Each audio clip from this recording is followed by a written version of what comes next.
In my research, I try to solve inconsistencies in the operating frequency range of high-frequency chest compression therapies.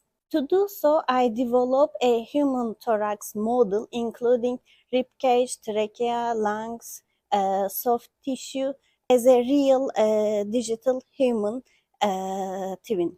I'm doing research on water jet pumps, which are pumps for displacing fluids or mixing fluids, but they don't have any moving parts, so they are more of a mechanical. They rely on fluid energy instead of mechanical or electrical energy. And as I said, we are going to analyze them numerically with the CFD software and experimentally. Alors ici, moi, j'étudie la ventilation liquidienne totale. Et une des solutions qui a été trouvée, c'est de ventiler avec un liquide.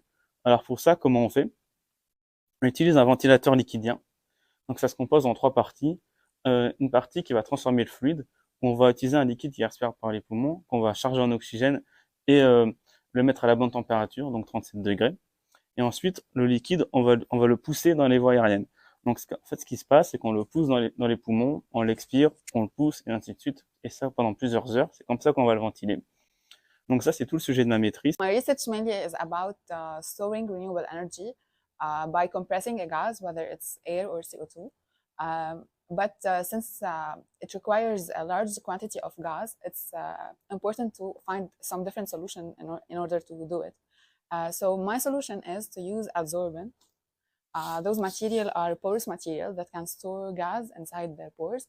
And instead of using a huge quantity of volumes in order to store them, we can just store them using those materials. Donc mon projet de recherche, c'est de travailler sur les serres au Québec. Pour le moment, elles sont chauffées surtout en brûlant des combustibles. Et donc l'idée, c'est d'électrifier les serres efficacement pour créer une indépendance au niveau d'approvisionnement en fruits et légumes, mais aussi diminuer l'impact carbone des serres. Et donc l'idée, c'est d'utiliser des pompes à chaleur pour le faire. Et mon projet de recherche, c'est d'optimiser ce fonctionnement et ce dimensionnement-là des pompes à chaleur pour les serres. I should understand the behavior of MR fluid because this fluid uses in smart actuators and it is important for different industries, for example, aerospace industry, my part, and it is important to understand the unknown behavior of this fluid.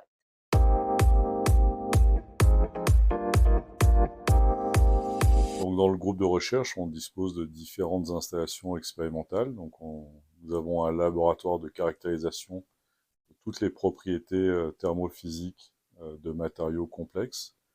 Donc des fluides caloporteurs comme des nanofluides, des coulis ou des matériaux à changement de phase pour le stockage d'énergie thermique. On dispose d'équipements pour mesurer leur conductivité thermique, chaleur spécifique, leur point de changement de phase, pour la préparation également. Et puis nous avons différents bancs expérimentaux suivant les projets qu'on développe au fil du temps. Donc, nous avons par exemple une cuisine instrumentée pour mesurer l'efficacité de captation des hôtes de cuisine, un banc de tube à vortex au CO2 transcritique, un moteur fonctionnant à la biomasse, des échangeurs pour regarder la formation de givre dans les climats nordiques, des systèmes pour quantifier les performances de matériaux à changement de phase, etc. On dispose également d'un accès aux différentes plateformes de l'université, donc une grande soufflerie, la plus grande au Québec, des canaux hydrauliques pour mesurer l'impact de vagues sur des structures, 2 parcs solaires de grande capacité de 1 MW, solaire thermique et solaire photovoltaïque. Et puis, suivant les projets, on développe de nouveaux dispositifs. Donc, lors d'un des derniers projets, on a construit une nouvelle serre sur le campus de l'université Bishop pour la culture de framboises et dans laquelle nous avons un système de stockage dans un lit de roche, des panneaux solaires photovoltaïques et une pompe à chaleur. Et on étudie quels sont les meilleurs scénarios d'utilisation de ces équipements pour arriver à chauffer, refroidir et déshumidifier la serre de culture. In our research group, we have access to various facilities, like we have access to various labs, in the department, in the faculty, in the university, and even outside of university. This can come in handy for those who do the physical analysis. In addition to that, we have access to powerful HPC facilities of Research Alliance of Canada, which is very useful for those who do the numerical analysis. But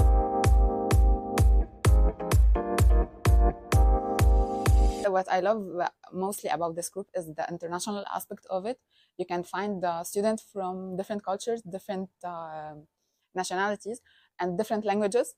I find this very fascinating and interesting. Donc un projet de recherche, que ce soit pour un ou une étudiante de maîtrise ou de doctorat, c'est vraiment une aventure. Donc c'est pas juste la juxtaposition du meilleur prof et puis du meilleur ou de la meilleure étudiante. C'est un tout. Ça demande évidemment des connaissances de base nécessaires à la réalisation du projet. Et c'est surtout une bonne coordination et un travail d'équipe. Je pense que ce qui rend ce groupe performant, c'est la grande diversité de parcours des gens qui le composent. À travers les 10 dernières années, ça regroupait plus de 27 nationalités de tous les continents, avec un taux de plus de 30% de filles dans le groupe. Donc ça en faisait un groupe vraiment diversifié en termes d'origine, de sexe, de culture, parmi les différents groupes de l'université. Et je pense que c'est ça qui fait que chaque étudiant est très complémentaire à son voisin, que sur certains projets, ils travaillent à plusieurs avec évidemment chacun leurs questions de recherche spécifiques, mais ça crée une entraide, ça crée différents points de vue qui enrichissent tous les projets.